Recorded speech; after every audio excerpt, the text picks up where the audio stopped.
आप सुन रहे हैं आध्यात्मिक वार्ता आरजे कमल के साथ रेडियो उड़ान पर। श्रवण के अनंत आनंद की अनुभूति हेतु सुनते रहिए रेडियो उड़ान, एक उड़ान जीवन की।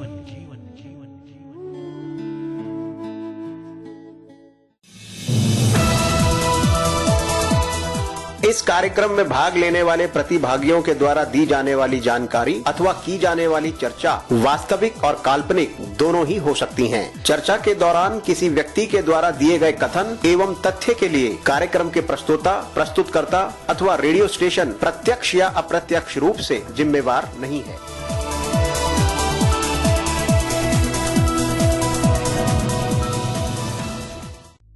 आध्यात्मिक वार्ता रामचरित मानस पाठ बाल कांड भाग 47वां।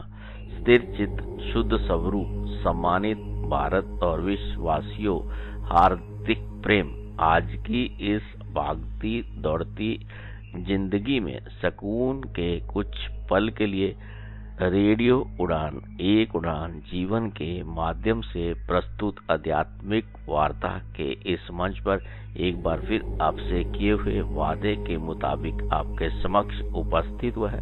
आपका अपना हमसफर स्वीकार कीजिए, आपके अपने हमसफर कमल का अभिनंदन। आध्यात्मिक वार्ता के इस मंच पर विगत दिवस हम सब ने मिलकर हमारे साथ जुड़े हुए हमारे विद्वान साथी के श्रीमुख से गोस्वामी तुलसीदास जी द्वारा रचित रामचरित मानस पाठ में बालकांड में 270 दोए तक का सफर तय किया। साथियों, मित्रों, जैसा कि आप सबको ज्ञात होगा, गोस्वामी तुलसीदास जी द्वारा रचित रामचरित मानस पाठ में कुल 1074 दोहे हैं।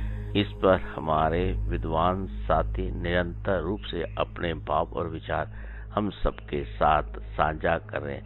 गोस्वामी तुलसीदास जी द्वारा रचित रामचरित मानस पाठ में मानस सरोवर में कुल 4 मनोहर घाट के साथ मानस सरोवर में कुल 7 सीढ़ियां हैं। बालकांड, अयोध्या कांड, अरण्य कांड, किष्किंध कांड, सुंदर कांड, लंका कांड और उत्तर कांड। इस पर हमारे विद्वान साथी हम सबके साथ अपने भाव और विचारों को निरंतर रूप से साझा करें। आध्यात्मिक वार्ता के इस मंच में गोस्वामी तुलसीदास जी द्वारा रचित रामचरित मानस पाठ का प्रसारण निरंतर रूप से जारी है। आज की इस यात्रा को विधिवत रूप से आरंभ करने से पूर्व आइए हम सब मिलकर सतगुरु, उस परमात्मा, उस ईश्वर, उस शक्ति माता पिता गुरु आराध्य के चरणों में समर्पित श्रद्धा सुमन, शांत मन, स्थिर चित्त, आनंद में प्रफुल्लित वातावरण, हर्षो उल्लास के साथ अपने आराध्य का मन मंदिर में सिमरन करते हुए इस मधुर भजन का श्रवण करते हैं और उसका आनंद लेते हैं।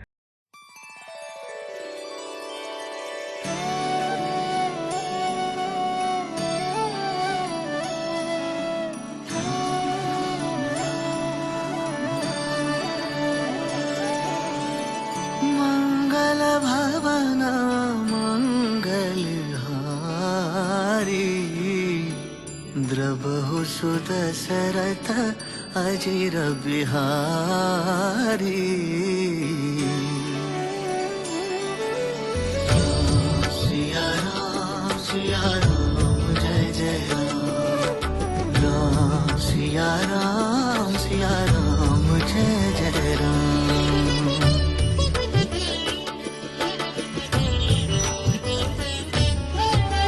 कोई है वही जो राम रचि राखा, को करे तर्क बढ़ावे साखा।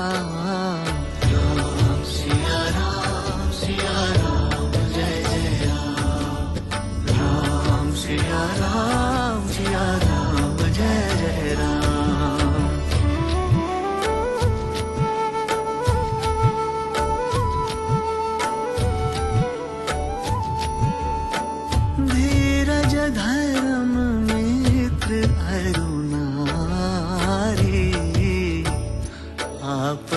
काल पर किए चारी। राम सिया राम जय जय राम। राम सिया राम जय जय राम।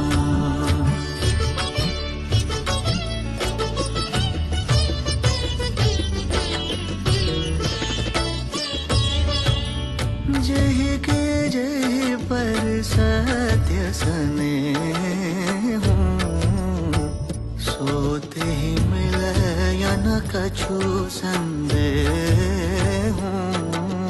राम सिया राम जय जय राम।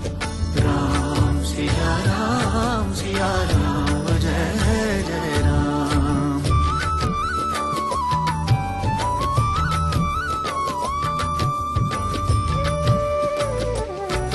ओ जाकी रही भावना जैसी, रघुमूरत देखी तिन जैसी। राम सिया राम जय जय राम। राम सिया राम जय जय राम।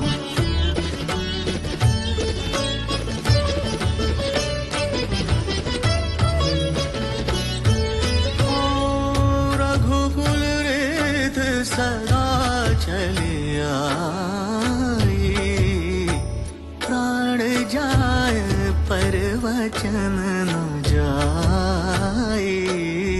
राम सिया राम जय जय राम। राम सिया राम जय जय राम।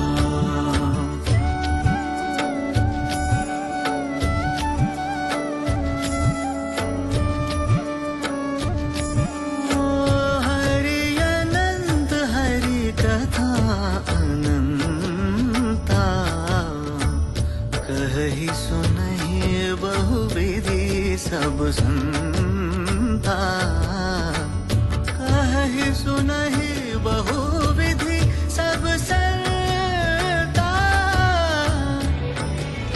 राम सिया राम जय जय राम। राम सिया राम जय जय राम।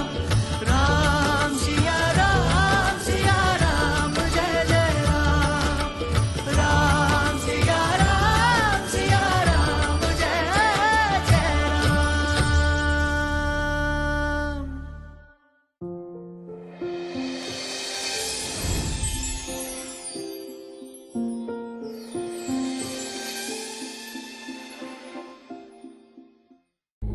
आध्यात्मिक वार्ता के इस मंच पर आप सभी सम्मानित भारत और विश्ववासियों को हार्दिक अभिनंदन। आध्यात्मिक वार्ता के इस मंच पर अब मैं आमंत्रित करना चाहूँगा अपने विद्वान साथी संसारी लाल शर्मा जी को, जो कि दिल्ली भारत से हमारे साथ जुड़े हुए कि वे गोस्वामी तुलसीदास जी द्वारा रचित रामचरितमानस पाठ में बालकांड में 270 दोहे से आज की इस यात्रा को विधिवत रूप से आरंभ करें। साथियों, मित्रों, आइए हम सब मिलकर इस मंच पर अपने विद्वान साथी संसारी लाल शर्मा जी का दिल की गहराइयों से हार्दिक अभिनंदन करते हुए उनसे अनुरोध करते हैं कि वे आज की इस यात्रा को विधिवत रूप से आरंभ करें। गोस्वामी तुलसीदास जी द्वारा रचित रामचरितमानस पाठ का श्रवण हम सभी सम्मानित साथी मित्रों के अंतःकरण में परम शांति की अनुभूति प्रदान करने वाला और समस्त परिवारों के लिए मंगलकारी सिद्ध। आइए हम सब मिलकर अब इस मंच से गोस्वामी तुलसीदास जी द्वारा रचित रामचरितमानस पाठ का श्रवण करते हैं। जय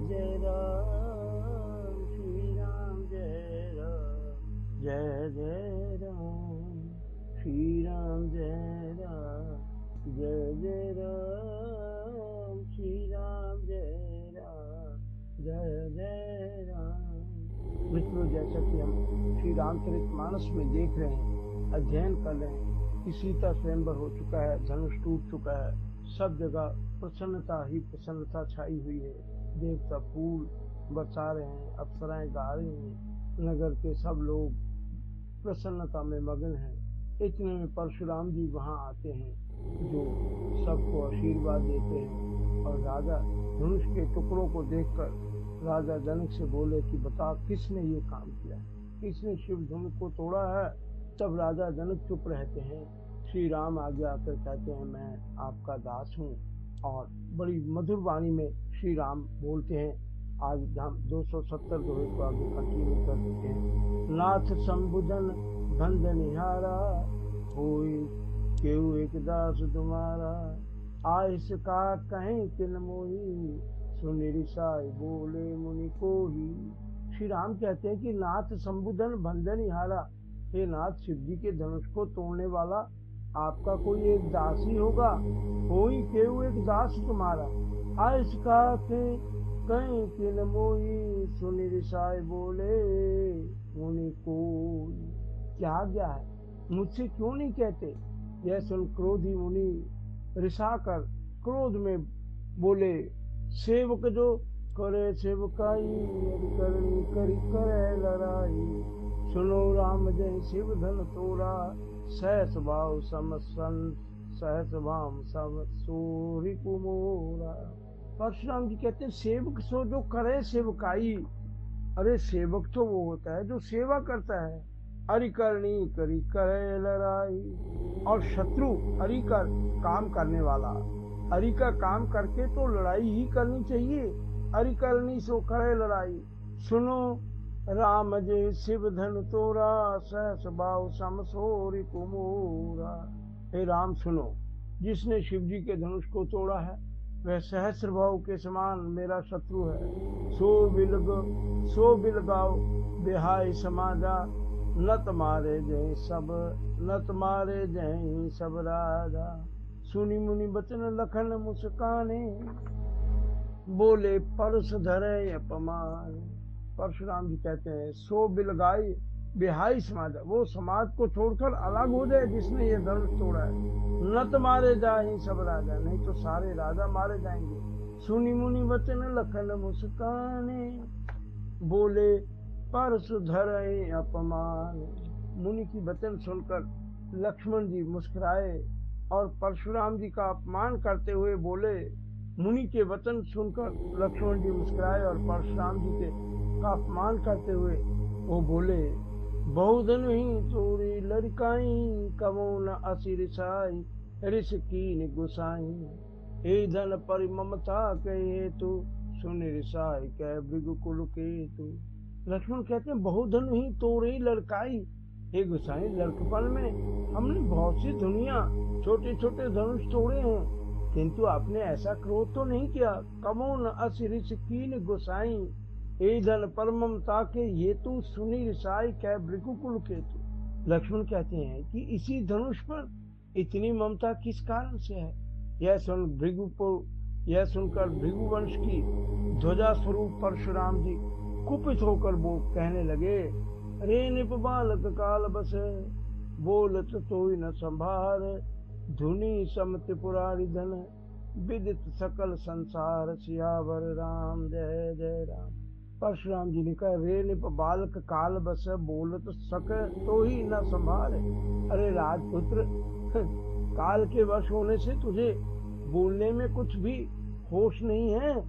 धनु ही सम त्रिपुरारी धन, विदित सकल संसार, सारे संसार में विख्यात शिव जी का यह धनुष क्या धनुष के समान है, छोटे मोटे धनुषों के समान है ये शिव जी का धनुष। लखन का हमरे जाना, सुनो देव सब धनुष समाना, का तिलाव जून धन तोरे, देखा राम नयन के भूरे। लखन का हंसी हमरे जाना, लक्ष्मण जी ने हंसकर कहा, हे देव सुनिए, हमारे जान में तो सभी धनुष एक से ही हैं। सुनो देव सब धनुष समान, सब धनुष एक समान ही है। काछ तिलाव जून धन तोरे, देखा राम नयन के भूरे। सभी धनुष एक से ही हैं, पुराने धनुष के तोड़ने में क्या हानि लाभ। श्री रामचंद्र जी ने तो इसे नवीन के धोखे से देखा था, छूत टूट रघुपति न दोषु, मुनि बिन काज करें कत रोसु। बोले चिते परस की ओरा, रे सत सुने स्वभाव न मोरा। लक्ष्मण जी आगे कहते हैं छूत टूट रघुपति न दोषु, फिर यह तो छूते ही टूट गया, इसमें रघुनाथ जी का भी कोई दोष नहीं है। मुनि बिन काज करें कत रोसु, बिना आप मतलब के क्रोध क्यों कर रहे हैं मुनि। बोले चिते परस की ओरा, रे सत सुने स्वभाव न मोरा। परशुराम जी अपने फरसे परसु ओरा, अपने फरसे की ओर देखकर बोले, अरे दुष्ट, तू मेरा स्वभाव नहीं जानता। रे सत सुने स्वभाव न मोरा, तू मेरा स्वभाव नहीं जानता। बालक बोली बदो नहीं तोई, केवल मुनि जड़ जाने मोई। बाल ब्रह्मचारी अति कोई, विश्ववित क्षत्रिय कुल जोई। बालक बोली बधो नहीं तो ही, मैं तुझे बालक जानकर नहीं मारता हूँ। केवल मुनि जड़ जान ही मोई, और अरे मूर्ख, क्या तू मुझे मेरा मुनि ही जानता है। बाल ब्रह्मचारी अति कोई, विश्व विदित क्षत्रिय कुल द्रोही। मैं बाल ब्रह्मचारी और अत्यंत क्रोधी हूँ, क्षत्रिय कुल का शत्रु तो विश्व भर में विख्यात ही हूँ। भुजबल भूमि भूप बिनु कीनी, विपुल बार में देवन की। मैंने अपनी भुजाओं के बल से पृथ्वी को राजाओं से रहित कर दिया, और बहुत बार उसे ब्राह्मणों को दान दे डाला। सहस बाहु भुज छेद निहारा, परसु बिलोक महीप कुमारा। हे राजकुमार, सहस्त्रबाहु की भुजाओं को काटने वाले मेरे इस फरसे को देख। मात पिता जनि सोच बस, कर सिमहिस किशोर। गर्भन के अभरक दलन, परसु मोर अति घोर। सियावर राम जय जय राम, मेरे प्रभु राम जय जय राम। मात पिता जन सोच बस, कर सिमहिस किशोर। अरे राजा के बालक, तो अपने माता पिता को सोच के वश न कर, उनको चिंता में मत डाल। गर्भन के अभरक दलन, परसु मोर अति घोर। मेरा फरसा बड़ा भयानक है, यह गर्भों के बच्चों का भी नाश करने वाला है। बेसिलकन बोले मृदुवाणी, हो मुनि से महाभटमानी। पुनि पुनि मोई दिखाव कुठारू, चैत उड़ावन फूकी पहाड़ू। बेसिलकन मोले मृदुवाणी, लक्ष्मण हंसकर बड़ी मीठी वाणी से कहते हैं, ओ मुनीश महाभटमानी। हे मुनीश्वर, अरे मुनीश्वर तो अपने को बड़ा ही भारी योद्धा समझते हैं। अहो मुनीश महाभटमानी, अपने को बड़ा योद्धा समझते हैं। पुनि पुनि मोई दिखाव कुठारू, चहत उड़ावन फूंक पहाड़ू। बार बार मुझे कुल्हाड़ी दिखाते हैं, फूंक से पहाड़ उड़ाना चाहते हैं, फूंक मारकर पहाड़ को उड़ाना चाहते हैं। यहाँ कुमर बतिया को नाही, जे तरनी दे तरजन देखी मरी जाही। देखी कुठार सरासन बाणा, मैं कछुका सहत अभिमान। लक्ष्मण कहते हैं कि यहाँ कुमर बतिया को नहीं, यहाँ कोई कुमड़े की बतिया, छोटा कच्चा फूल नहीं है जो तर्जनी सबसे आगे की उंगली को देखते ही मर जाती है। जे तर्जनी देखी मरी जाए, देखी कुठार सरासन बाणा, मैं कछुका सहत अभिमान। कुठार और धनुष बाण देखकर ही मैंने कुछ अभिमान सहित कहा था। भृगुसुत समझ जनेऊ बिलो की, जो कछुको सऊ रिसरो की। भृगुवंशी समझकर और यज्ञोपवीत देखकर तो जो कुछ आप कहते हैं उसे मैं क्रोध को रोककर सह लेता हूँ। ब्राह्मण है, जनों को देखकर जो कुछ कह रहे हैं मैं उसको सहन कर लेता हूँ। सुर में सुर हरिजन अरुगाई, हमरे कुल इन पर न सुराई। देवता, ब्राह्मण, मुनिजन, सुर, देवता, भगवान के भक्त, मुनिजन और गौ, इन पर हमारे कुल में वीरता नहीं दिखाई जाती। बधे पाप अपकीर तिहारे, मारत हूँ पाप परे तुम्हारे। क्योंकि इन्हें मारने से पाप लगता है और इनसे हार जाने पर अपकीर्ति होती है। बधे पाप अपकीर तिहारे, मारत हूँ पाप परे तुम्हारे। यदि मारता हूँ तो अपयश होता है। और बधे पाप अपकीर्ति, छोटी कुलिस कोटि कुलिस सम बचन तुम्हारा, व्यर्थ धरो धन बाण कुठारा। अब कीर्ति होती है इसलिए आप मारे तो भी आपके पैर ही पड़ना चाहिए। आप ब्राह्मण हैं, मुनि हैं, आपका एक एक वचन ही करोड़ों वज्रों के समान है। धनुष बाण और कुठार तो आप व्यर्थ ही धारण किए हुए हैं। कोटि कुलिस सम वचन तुम्हारा, व्यर्थ धरो धनु बाण कुठारा। ये तो धनुष बाण तो आपने व्यर्थ ही धारण कर रखे। जो बिलो की अनुचित कयूं, क्षमो महामुनि धी। सुनी सरोष भृगु वंश मणि, बोले गिरा गंभीर सियावर राम जय जय राम। लक्ष्मण कहते हैं जो बिलो की अनुचित कहूं, क्षमो महामुनि धीर।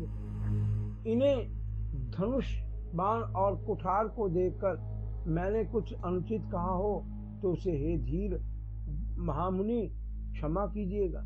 सुनी सरोष भृगुवंशमणि, बोले गिरा गंभीर। यह सुनकर भृगुवंशमणि परशुराम जी क्रोध के साथ गंभीर वाणी बोले, कौशिक सुनो मंद यह बालक, कुटिल काल बस निज कुल घालक। भानु वंश राकेश कलंकु, निपट निरंकुश अवध असंकु। परशुराम जी कहते हैं कौशिक सुनो मंद यह बालक, हे विश्वामित्र सुनो यह बालक बड़ा कुबुद्धि और कुटिल है। कुटिल काल बस निज कुल घालक, अपने कुल का घातक बन रहा है। कुबुद्धि और कुटिल है, काल के वश होकर यह अपने कुल का घातक बन रहा है।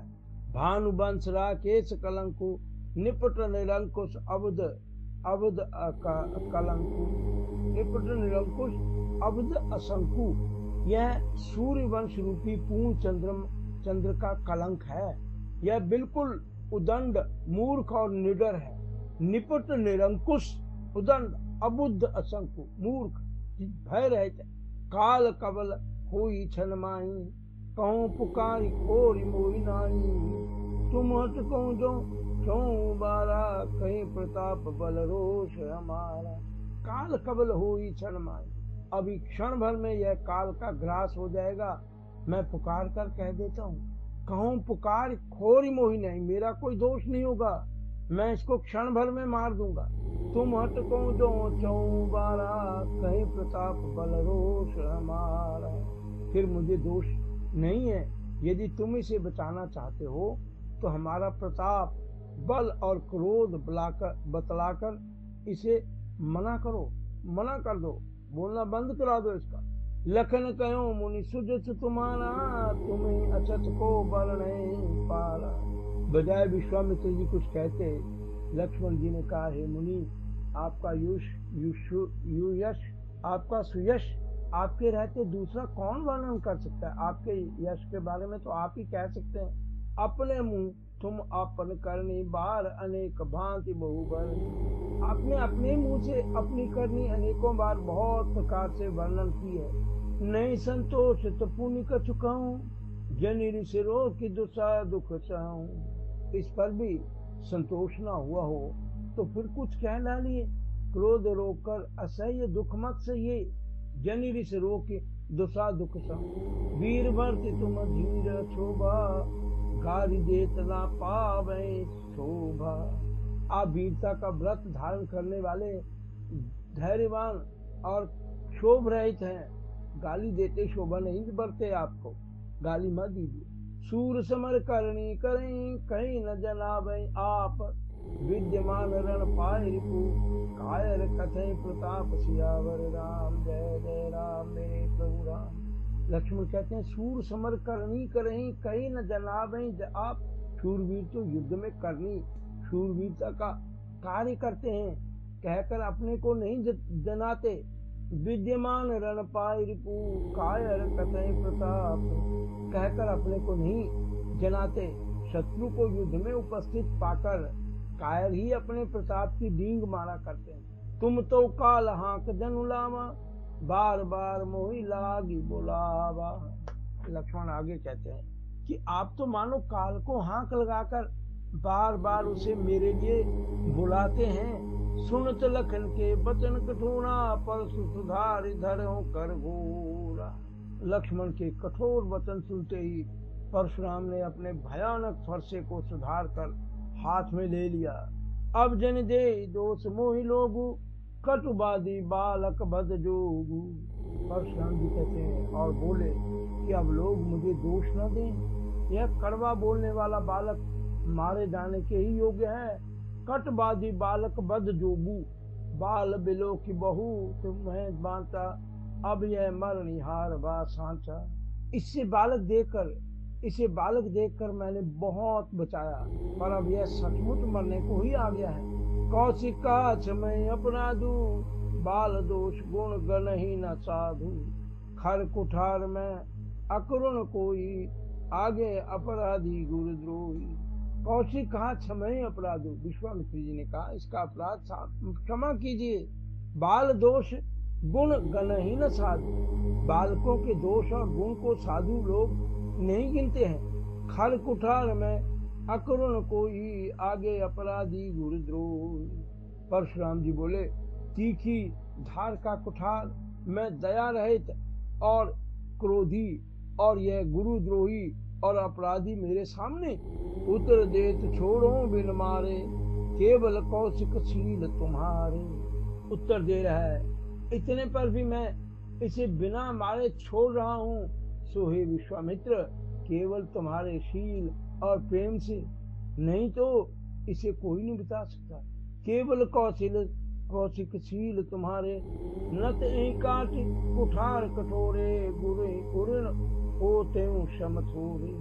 तो हे विश्वामित्र, केवल तुम्हारे शील प्रेम के से मैं इसे नहीं मार रहा हूँ, नहीं तो इस कठोर कुठार से काट कर थोड़े ही परिश्रम से गुरु से उड़न हो जाता। गादी सुन कह हृदय हसी, मुनि हरहि सूझ। आय मैं कारण ऊख में, अजो न बूझ अबूझ। सियावर राम जय जय। गादी सुन कह हृदय हसी, मुनि हरहि सूझ। गादी सुन, विश्वामित्र जी ने गादी के पुत्र विश्वामित्र जी ने हृदय में हंसकर कहा, मुनि को हरा ही हरा सूझ रहा है, अर्थात सर्वत्र विजयी होने के कारण ये श्री राम लक्ष्मण को भी साधारण क्षत्रिय ही समझ रहे हैं। आय मैं कार न ऊख में, अजो न बूझ अबूझ। किंतु यह लोहमयी केवल फौलाद की बनी हुई काड़ा खड्ग है, उनकी फूस की कार नहीं है जो मुंह में लेते ही गल जाए। खेद है, मुनि अब भी बेसमझ बने हुए हैं, इनके प्रभाव को नहीं समझ रहे हैं। मुनि विश्वामित्र ऐसा मन में सोच रहे। कहो लखन मुनि शील तुम्हारा, को नहीं जान विदित संसारा।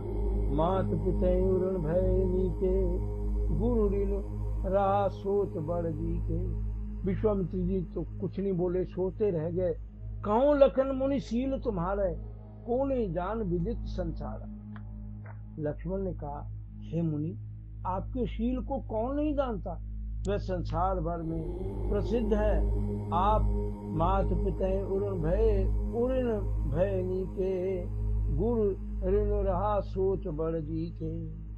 कौन नहीं जानता, आप माता पिता से तो अच्छी तरह उऋण हो गए हैं, अब गुरु का ऋण रहा, जिसका जी में बड़ा सोच लगा हुआ है, चिंता लगी है गुरु के ऋण से मुक्त होने की। तो सो जन हम माथे काढ़ा, दिन चली गए ब्याज बड़ी बारा। वह मानो हमारे ही मत्थे काढ़ा होता, हमारे ही मत्थे लिखा हुआ था, बहुत दिन बीत गए, इससे ब्याज भी बढ़ गया होगा। तुरंत देव में थैली खोली, अब आने दे व्यवहारिया बोली। अब किसी हिसाब करने वाले को बुला लो, लाइए, तो मैं तुरंत थैली खोलकर वो ब्याज भी दे देता हूँ। सुनी कटु वचन कुठार सुधारा, हाय हाय सब सभा पुकारा। भृगुबर परस देखा वो मोई, विप्र विचार बचो निपदोई। सुनी कटु वचन कुठार सुधारा। लक्ष्मण जी के कड़वे वचन सुनकर परशुराम जी ने कुठार संभाला, सारी सभा हाय हाय करके पुकारने लगी। हाय हाय सब सभा पुकारा, भृगुबर परस दिखावो मोही, विप्र विचार बचो दृप द्रोही। सब हाय हाय करके पुकारने लगी। लक्ष्मण जी ने कहा, हे भृगु श्रेष्ठ, आप मुझे फरसा दिखा रहे हैं, पर हे राजाओं के शत्रु, मैं ब्राह्मण समझकर बता रहा हूँ, आपसे कुछ नहीं कर रहा हूँ। इस तरह देख रहा हूँ। मिले न कबू सुबट रण गाने, द्विज देवता घरे के बारे। अनुचित कहीं सब लोग पुकारे, रघुपति सह नहीं लखन निवारे। मिले न कहूँ सुबट रण गाड़े, द्विज देवता घरे के बारे। लक्ष्मण कह रहे हैं कि आपको कभी रणधीर बलवान वीर नहीं मिले। हे ब्राह्मण देवता, आप घर ही में बड़े हैं। यह सुनकर अनुचित कहीं सब लोग पुकारे। सब लोग अनुचित कहने लगे। लक्ष्मण बोल रहा है, रघुपति सह नहीं लखन निहारे। अनुचित है कहकर सब लोग पुकार उठे। तब श्री राम ने इशारे से सह नहीं लखन निहारे, इशारे से लक्ष्मण जी को रोक दिया। लखन उतर आहुति सरस, भृगुबर कोप कृशान। बढ़त देख जल समवचन, बोले रघुकुल भानु सियावर राम जय जय राम। लखन उतर आहुति सहित सरस, भृगुबर कोप कृशान। लक्ष्मण जी के उत्तर से जो आहुति के समान थे, परशुराम जी के क्रोध रूपी अग्नि को बढ़ते देखी जल समवचन, बोले रघुकुल भानु। परशुराम जी के क्रोध को देखकर रघुकुल के सूर्य श्री रामचंद्र जी जल के समान शांत करने वाले वचन बोले। नाथ करो बालक पर छो, सूद दूध मुख करे न को। हे नाथ, बालक पर कृपा कीजिए। इस सीधे और दूध मुहे बच्चे पर क्रोध न कीजिए। सूद दूध मुख करे न कोहू, जो पे प्रभु प्रभाव कछु जाना, तो की बराबर करत अजाना। क्रोध मत कीजिए। यह प्रभु का आपका कुछ भी प्रभाव जानता तो क्या यह बेसमझ आपकी बराबरी करता। जो लड़का कछु अचगर करें, गुरु पितु मात मोद मन भरें। करें कृपा शिशु सेवक जानी, तुम समशील धीर मुनि ज्ञानी। श्री राम कहते हैं कि जो लड़का कुछ अचगर करें, गुरु पितु मात मोद मन भरें। यदि बालक कुछ चपलता भी करता है, अचगरी करता है, तो गुरु पिता माता मन में आनंद से भर जाते हैं। अतः से छोटा बच्चा और सेवक जानकर कृपा कीजिए। करें कृपा शिशु सेवक जानी, बच्चा जानकर अपना सेवक जानकर कृपा करो। तुम समशील धीर मुनि ज्ञान, आप तो समदर्शी सुशील धीर और ज्ञानी मुनि हैं। राम वचन सुनि कछु जुड़ाने, कहे कछु लखन बहुरी मुस्काने। श्री रामचंद्र जी के वचन सुनकर वे कुछ ठंडे पड़े। इतने में लक्ष्मण जी कुछ कहकर फिर मुस्कुरा दिए। हंसत देख नक सिकर इस व्यापी, राम तो भ्राता बड़ पापी। इतने लक्ष्मण जी कुछ कहकर फिर मुस्कुरा दिए। उनको हंसते देखकर परशुराम जी के नख से नखून से लेकर शिखा तक सारे शरीर में क्रोध फिर छा गया। उन्होंने कहा, हे राम, तेरा भाई बड़ा पापी है। राम तोर भ्राता बड़ पापी। गुरु शरीर श्याम मन माही, काल कूट मुख पाया मुख नाही। यह शरीर से गोरा पर हृदय का बड़ा काला है। यह विषमुख है, दुधमुआ नहीं है। सहज टेढ़ अनुहर है न तोई, नीच मीच सम देख न मोई। दुधमुआ नहीं है, स्वभाव से टेढ़ा है, तेरा अनुसरण नहीं करता, तेरे जैसा शीलवान नहीं है। यह नीच मुझे काल के समान नहीं देखता। लखन कयो हसी सुनो मुनि, क्रोध पाप कर मूल। जे बस जन अनुचित करें, चरें विश्व प्रतिकूल। सियावर राम जय जय राम। लक्ष्मण ने कहा, लखन कयो हसी सुनो मुनि, क्रोध पाप कर मूल। लक्ष्मण जी ने हंसकर कहा, हे मुनि सुनिए, क्रोध पाप का मूल है, जिसके वश में होकर मनुष्य अनुचित कर्म कर लेता है।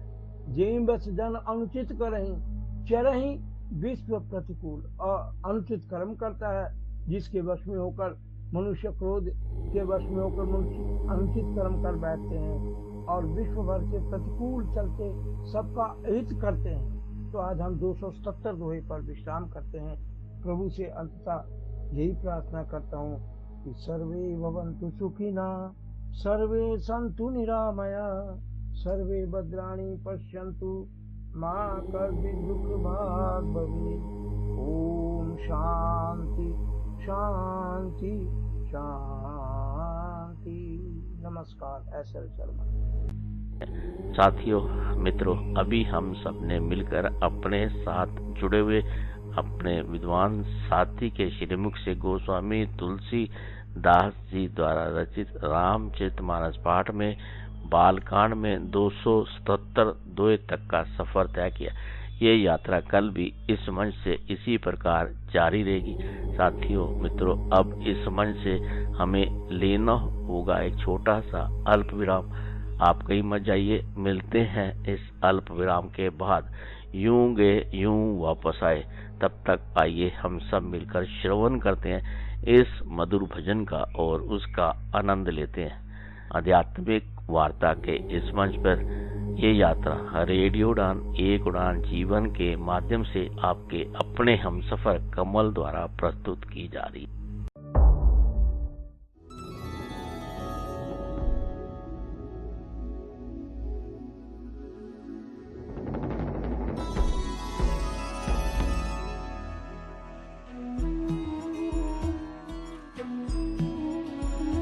अच्युतं केशवं कृष्ण दामोदरम् अच्युतं केशवं कृष्ण दामोदरम् अच्युतं केशवं कृष्ण दामोदरम् अच्युतं केशवं कृष्ण दामोदरम् राम नारायणं जानकी वल्लभम् राम नारायणं जानकी वल्लभम्। कौन कहते हैं भगवान आते नहीं, कौन कहते हैं भगवान आते नहीं। तुम मीरा के जैसे बुलाते नहीं, मीरा के जैसे बुलाते नहीं। याद आएगी उनको कभी ना कभी, याद आएगी उनको कभी ना कभी। प्रभु दर्शन तो देंगे कभी ना कभी। प्रभु दर्शन तो देंगे कभी ना कभी।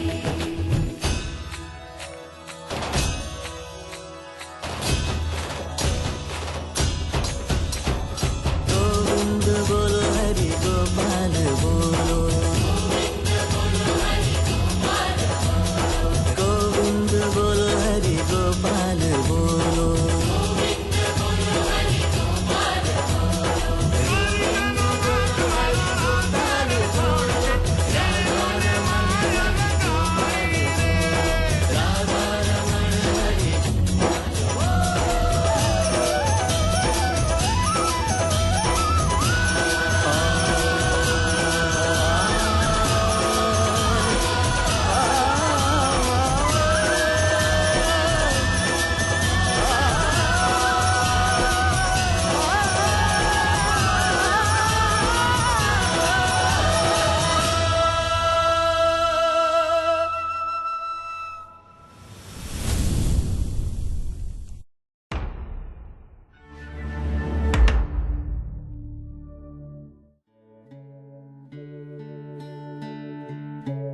आप सुन रहे हैं आध्यात्मिक वार्ता आरजे कमल के साथ रेडियो उड़ान पर।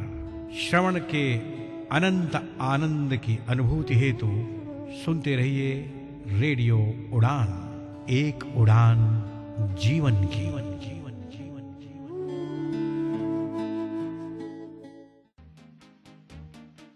अरे भाई, इंटरनेशनल पर्पल फेस्ट फिर से आ गया है और इस बार और भी बड़ा और भी धमाकेदार। गोवा में 9 से लेकर 12 अक्टूबर तक वही पर्पल एनर्जी, वही अपनेपन की वाइब, बस इस बार और थोड़ा ज्यादा प्यार, पावर और पॉसिबिलिटीज के साथ।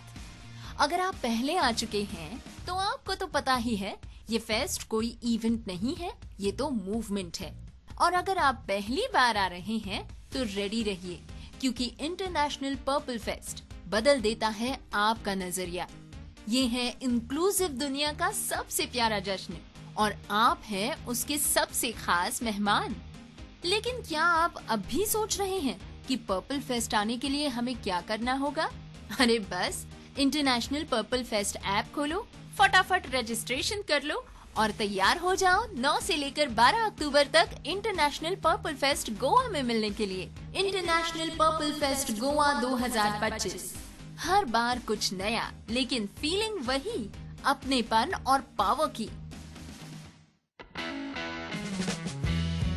क्या आप एक्सेसिबिलिटी के क्षेत्र में अपना करियर शुरू करना चाहते हैं या फिर अपनी स्किल्स को नए मुकाम तक ले जाना चाहते हैं? तो जरा ध्यान से सुनिए। बैरियर ब्रेक लेकर आया है एस लर्निंग, आपका अपना लर्निंग प्लेटफॉर्म, एक्सेसिबिलिटी की दुनिया का एक्सपर्ट।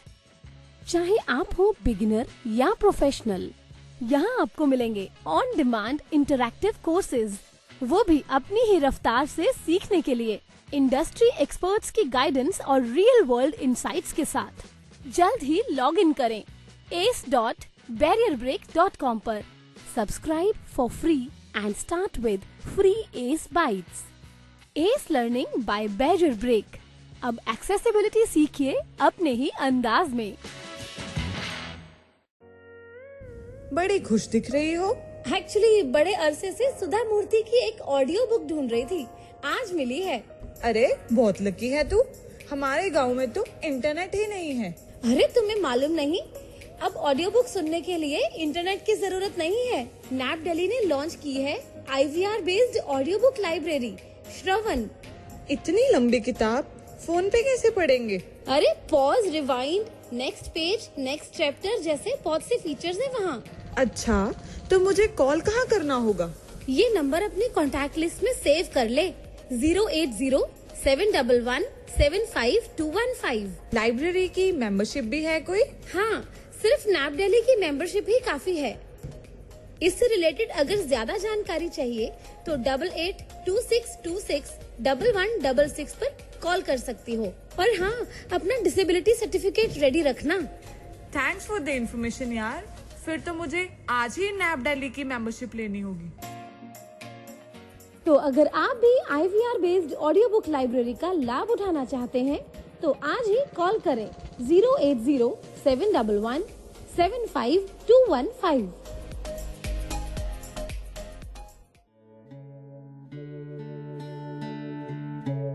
आप सुन रहे हैं आध्यात्मिक वार्ता आरजे कमल के साथ रेडियो उड़ान पर। श्रवण के अनंत आनंद की अनुभूति हेतु सुनते रहिए रेडियो उड़ान, एक उड़ान जीवन की।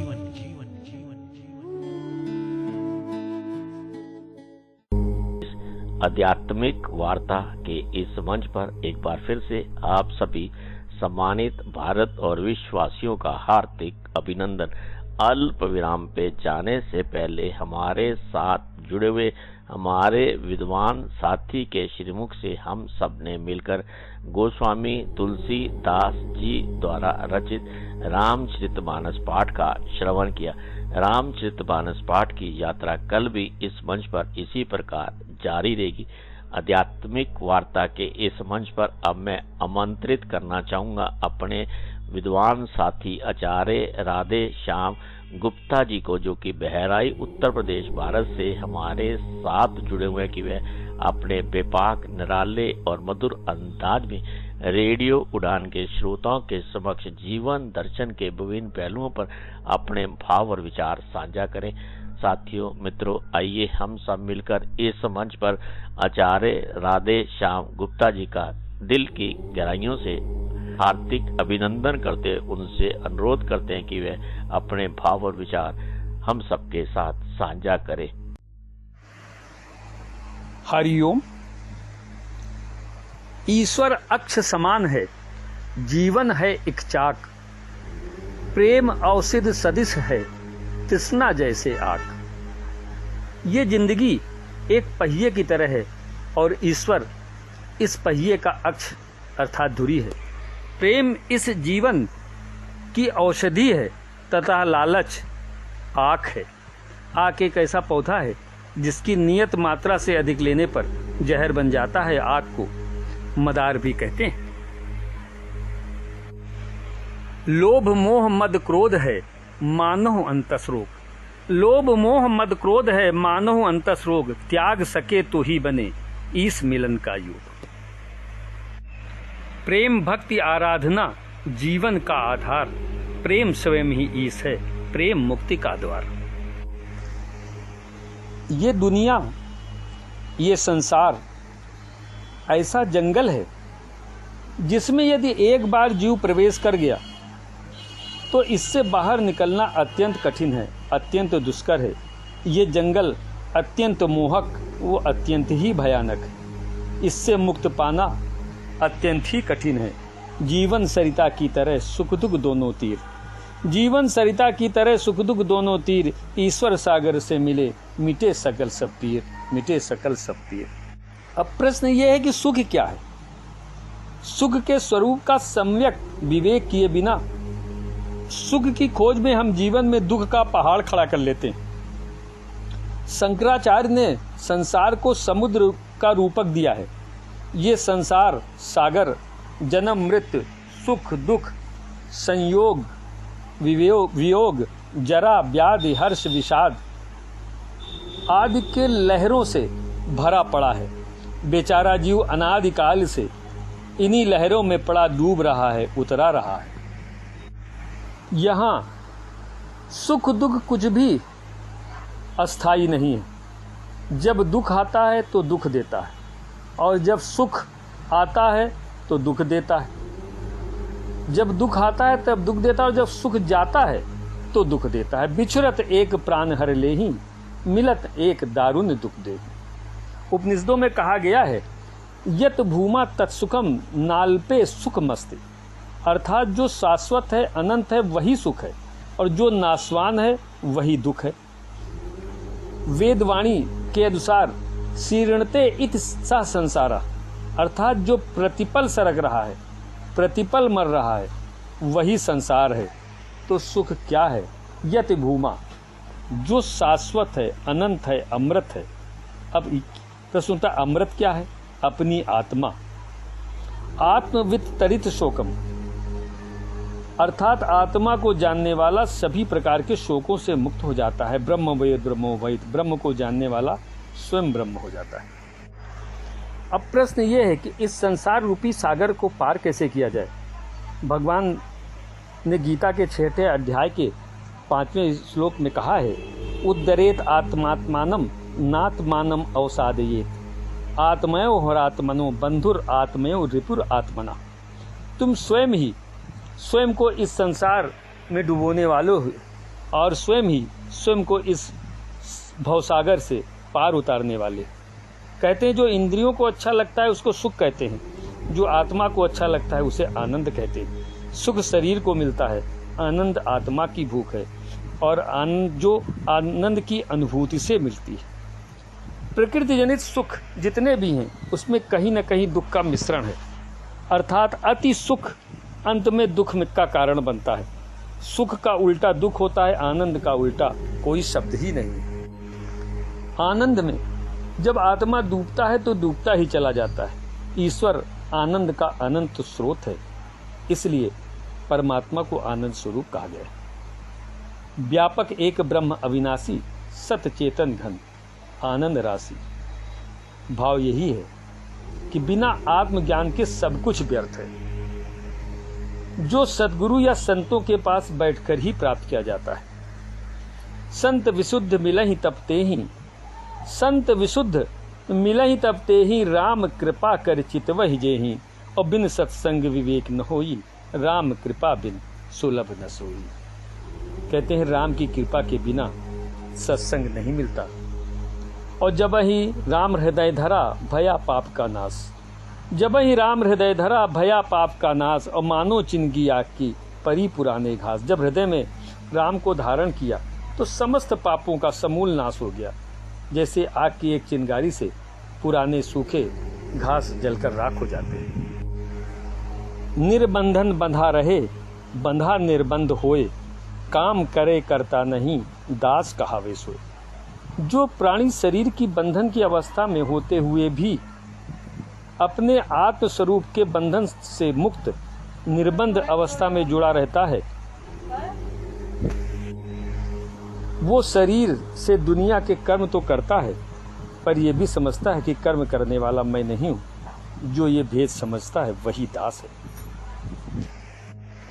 भगवान ने गीता में कहा है, हे अर्जुन, तुम जो कर्म करते हो, जो खाते हो, जो हवन करते हो, जो दान देते हो, जो तप करते हो, वो सब मुझको अर्पण कर दो।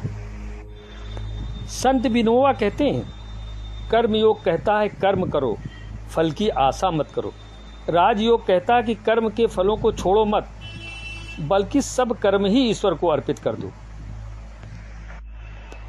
भगवत भक्त कर्म करके कह देता है, श्री कृष्णार्पणमस्तु, श्री कृष्ण को अर्पण हो जाए। कहा पार्थ को कृष्ण ने ये जग कर्म प्रधान, कहा पार्थ को कृष्ण ने ये जग कर्म प्रधान, फल की चिंता छोड़ दो, रखो कर्म का ध्यान। एक संत बड़े ही सदाचारी, निस्पृही एवं लोक सेवी थे। जीवन भर निस्वार्थ भाव से दूसरों की भलाई में लगे रहते थे। एक बार देवताओं की टोली विचरण करती हुई उनकी कुटिया के पास से निकली। संत साधनारत थे। साधना से उठे तो देखा देवगण खड़े। आदर सम्मान किया, आसन दिया। देवतागण बोले, आपके लोक हितार्थ किए गए कार्यों का देखकर हमें बहुत प्रसन्नता हुई। आप जो चाहें वरदान मांग लें।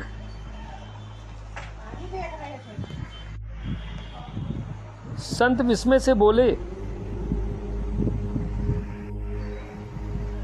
सब तो है मेरे पास, कोई इच्छा ही नहीं है जो मांगा जाए। देवगण बोले, आपको मांगना ही पड़ेगा, अन्यथा हमारा बड़ा अपमान हो जाएगा। संत बड़े असमंजस में पड़े, मांगे भी तो क्या। फिर विनीत भाव से बोले, आप सर्वज्ञ हैं, समर्थ हैं, आप अपनी इच्छा से दे दें, जो हमें देंगे वो स्वीकार होगा। देवता बोले, तब तो तुम दूसरों का कल्याण करो। संत बोले, क्षमा करें देव, ये दुष्कर कार्य मुझसे न हो सकेगा। देवता बोले, इसमें दुष्कर क्या है। संत बोले, क्षमा करना हे देवगण, मैंने तो आज तक किसी को दूसरा समझा ही नहीं, सभी तो मेरे अपने हैं, फिर दूसरों का कल्याण कैसे। देवगण एक दूसरे को देखने लगे। संतों के बारे में तो बहुत सुना था, आज वास्तविक संत के दर्शन हो गए। देवताओं ने वरदान में संशोधन किया। बोले, आप जिधर से निकलेंगे और जिस पर आपकी परछाई पड़ेगी उसका कल्याण होता चला जाएगा। संत विनम्र भाव से बोले, हे देवगण, एक कृपा और करें तो बड़ा उपकार होगा। वो ये, मेरी छाया से कितनों का कल्याण हुआ, कितनों का उद्धार हुआ, इसका मान मुझे न होने पाए, अन्यथा मेरा अहंकार मुझे ही ले डूबेगा। कल्याण सदा ऐसे ही संतों से संभव है। लेने को हरि नाम है, देने को कुछ दान, तारन को है नम्रता, डूबन को अभिमान। परोपकार सदृशो नास्ति धर्मो पराखलु, परोपकार के समान दूसरा कोई धर्म ही नहीं। एक बार की बात है, एक सेठ जी कार से अपनी दुकान जा रहे थे। मार्ग में देखा एक कुत्ता नाली में फंसा हुआ है और तड़प रहा है। लोग देखते हैं और आगे बढ़ जाते हैं। सेठ जी ने गाड़ी रुकवाई, खुद नाली के पास गए, झुककर दोनों हाथों से कुत्ते को निकालकर बाहर सड़क पर खड़ा कर दिया। बाहर निकलते ही कुत्ते ने अपना शरीर जोर से हिलाया। सारा कीचड़ सेठ जी के कपड़ों पर पड़ गया। सेठ जी उन्हीं वस्त्रों में दुकान पहुंच गए। लोगों ने पूछा तो बोले, मैंने अपनी तड़पन मिटाई है, मुझे आज बहुत शांति मिली है। सेठ जी के भीतर का ये भाव परमार्थ भाव है, ये सत्य है। हम जब दूसरे की पीड़ा में उसकी सेवा करते हैं तो हम अपनी वेदना मिटाते हैं। दूसरों की सेवा हम कर ही नहीं सकते, हम मात्र निमित्त बन सकते हैं। हम सब मय रूपी कीचड़ में धंसे हुए हैं। परमात्मा माध्यम बनाकर हमें उस मय रूपी कीचड़ से निकालने का प्रयास करता है। वास्तविक सुख तो स्वावलंबन है, सेवा में जुट जाओ और अपने आप को कीचड़ से बचाने का प्रयास करो। परहित सरिस धर्म नहीं भाई, पर पीड़ा सब नहीं अधिमाई, और परहित बस जिनके मन माही, तिन कहूँ जग कुछ दुर्लभ नाहि। माला मन से लड़ पड़ी कहाँ फिरावे मोय, और मन की माला फेर रे राम मिलाऊं तो। सार ये है कि भक्ति केवल बाहरी क्रियाओं से नहीं होती, बल्कि आत्मा की सच्ची पुकार से होती है। जब हम मन की साध लेते हैं तब परमात्मा मिलते हैं। चंचल मन माने नहीं, इतुत उड़ता जाए, और रोके से रुकता नहीं, कर लो लाख पाए। कबीरदास जी कहते हैं, कबीरावादीन याद कर पग ऊपर तल शीस, मृत मंडल में आए के भूल गया जगदीश। कबीरदास जी जीवों को चेताते हुए कहते हैं, उस दिन को याद कर जब तू गर्भ में उल्टा था, बाहर आते ही माया मोह में उलझकर परमात्मा को भूल गया। दुनिया के इस मंच का निर्देशक भगवान, अभिनय करता आदमी, जो विधि लिखे विधान। हरिओम। आध्यात्मिक वार्ता के इस मंच पर अभी हम सब ने मिलकर आचार्य राधे श्याम गुप्ता जी के जीवन दर्शन के पर उनके भाव, उनके विचारों का श्रवण किया, उसे जाना और समझा। अब इस मंच पर हमें लेना होगा एक छोटा सा अल्प विराम। मिलते हैं बस थोड़ी देर में। यूं गए यूं वापस आए। आप सुन रहे हैं आध्यात्मिक वार्ता आरजे कमल के साथ रेडियो उड़ान पर। श्रवण के अनंत आनंद की अनुभूति हेतु सुनते रहिए रेडियो उड़ान, एक उड़ान जीवन की।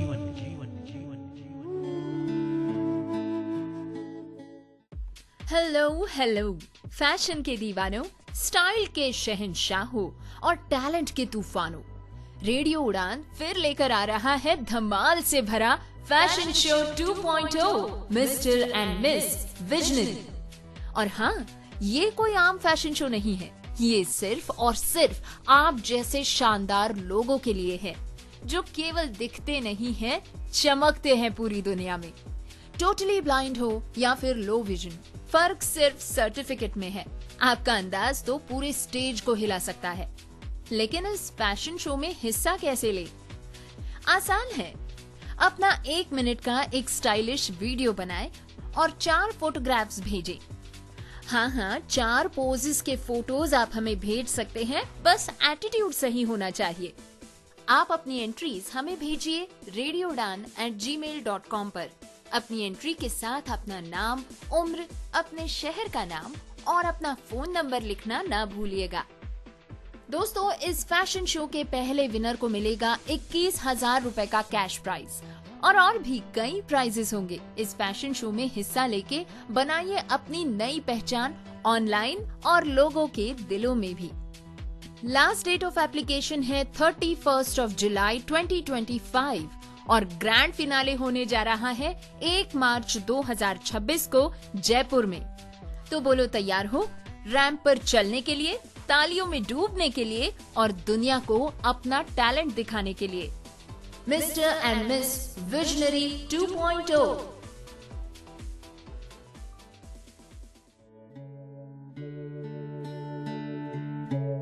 आप सुन रहे हैं आध्यात्मिक वार्ता आरजे कमल के साथ रेडियो उड़ान पर। श्रवण के अनंत आनंद की अनुभूति हेतु सुनते रहिए रेडियो उड़ान, एक उड़ान जीवन की।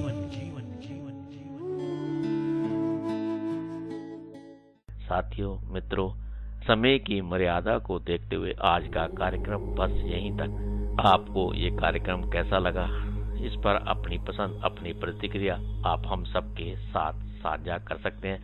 हमारी वेबसाइट www.radioudan.com के माध्यम से, हमारी मेल आईडी mail@radioudan.com के माध्यम से और मेरी पर्सनल मेल आईडी KAIS170362@gmail.com के माध्यम से।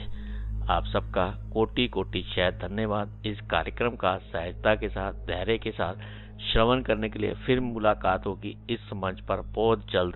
अगर जिंदगी, स्थितियां, परिस्थितियां और समय अनुकूल रहा। वाक्य पुष्पांजलि भगवत चरणों में अर्पित मैं अब अपनी वाणी को विराम देता हूँ। हरि ओम, हरि ओम। अपना ख्याल रखें, खुश रहें, प्रसन्न रहें, मस्त रहें। आप सबका आभार, शुक्रिया, शुक्रिया और आनंद लेते रहे रेडियो उड़ान, एक उड़ान जीवन की माध्यम से प्रस्तुत मधुर संगीत का।